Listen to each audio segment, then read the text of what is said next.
So we are here with Verma Walker, who is our 3D printing diva at the NIH Library. Would you like to just say a little bit about what you do here at the NIH Library to support 3D printing? Okay.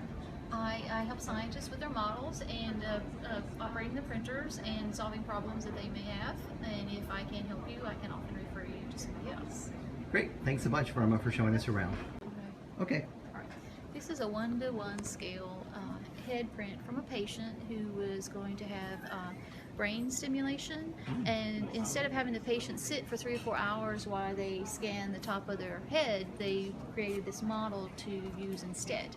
So it saves the patient having to sit. What's that board-looking thing next to you? This is actually a card that goes together. This is the internal guts, and this is the casing. This is it's called a laser capture tissue microdissection for molecular analysis that was created. Sounds very complicated. It is complicated, and it was created by CIT.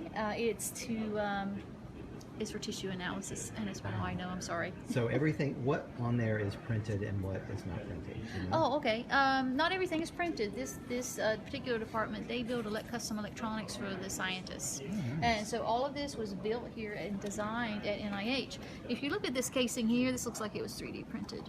But these parts here, of course, were purchased and added. They probably did custom circuit boards as well. They are really advanced fabrication shop over at CIT. This came from the same fabrication shop. This is a live feed for mouse behavior recording. Basically, it's those are kibbles or something in there. Yeah, there's some real kibble and a fake mouse. This is a method to monitor mouse behavior. There's a camera on both sides, and it records in real time whether he's grooming, eating, climbing, sleeping. All this is computer-generated files that can be analyzed later. So, for example, if you gave a specific drug to the mouse and you wanted to see if it affected their behavior, you could compare the before and after files. Okay. And what's the item next to you? This here is a custom head coil insert for an MRI. This is custom built, and this is actually 3D printed. This is from George Dole's shop over in Building 13. Okay. And yes, so this was 3D printed. Okay. This is an interesting piece. This is basically a mouse heating pad for the MRI machine. Apparently they get very cold, and so to help keep them warm, they run water through this, warm water, to keep them warm. And there's a little sheet explaining what it's for. Okay. This was from a gentleman in the parking office. He was so excited because he couldn't find a box that would fit the parking passes, so he designed his own and 3D printed it here. And that's the guy that was in Pod 1 a lot? Yes, yes. He was visiting us quite a lot, and he's even got like a little holder for the smart parts.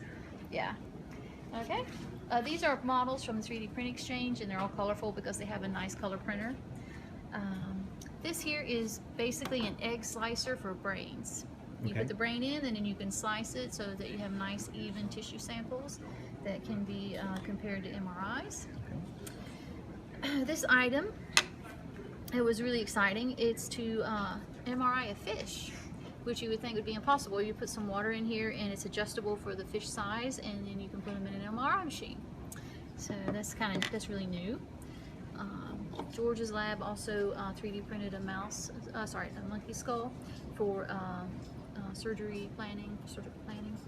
This is a custom monkey electrode holder that is designed to fit on a specific monkey's head, and it's based on CT scans of the monkey.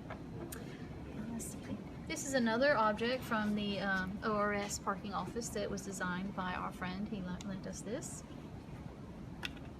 This is, of course, one of our other early patrons. This is a mouse operant chamber that was 3D printed here, this part, and they used off-the-shelf parts to create this mouse operant chamber with an Arduino board, and they can put it all together for like $300 versus $5,000 for a commercial version. Okay. This was kind of cool. This was not 3D printed, this was milled for NEI. They took a block of titanium and they milled it down piece by piece. Here's another step, and then they milled it some more, and then you end up with this teeny tiny piece for a mouse implant. What they do is they attach it to their skull, and then they can hold it in place for gaze studies. Okay. Yep. And this is an adjustable ear mount that was designed by some fellows here, and it was printed on our printer.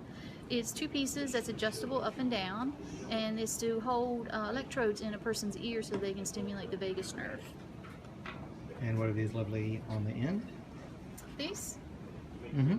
These are from the 3D Print Exchange. I have no idea. They're some form of protein. So Megan will be at the Maker exhibit, so she'll be able to explain those. Mm-hmm. And I'm going to go ahead and pause the video so we can Okay. actually move over to the next table. Print Exchange for the most part. Okay, so now we're ready. All right. Yep. Okay, these are some models that were linked to us from the 3D Print Exchange. They have some really cool viruses and proteins. I believe this is mumps, measles. This is measles. Oh, wow, cool. These are heart models that were they're used for surgical planning, and they fit together in sections. But yeah, I don't know what most of these And are. this is our MakerBot, right? Yeah, it's a MegaBot printer. And you want to show off the fancy, wow, that's kind of interesting. What is that? This is a magnetic folding DNA. It fits together with magnets. Actually, this might be a better way. It fits together with magnets. It makes a great educational tool where you can show people or let them practice putting the DNA together. Okay. And would you like to just briefly show off the U-print? Sure. Yeah, we have recently purchased a U-print printer. Oh, nice. This is an entry-level professional printer. Okay. It is the exciting thing is that you can dissolve your supporting structures in a bath solution rather than having to pick them away manually, which is what you would have to do on a MakerBot. Okay. Cool. It has a heated chamber, so you have less curling and cracking, Okay. which is a plus. And it's very reliable. We've not had too much trouble out of it at all. And yeah, really, yeah. Okay, so let me stop.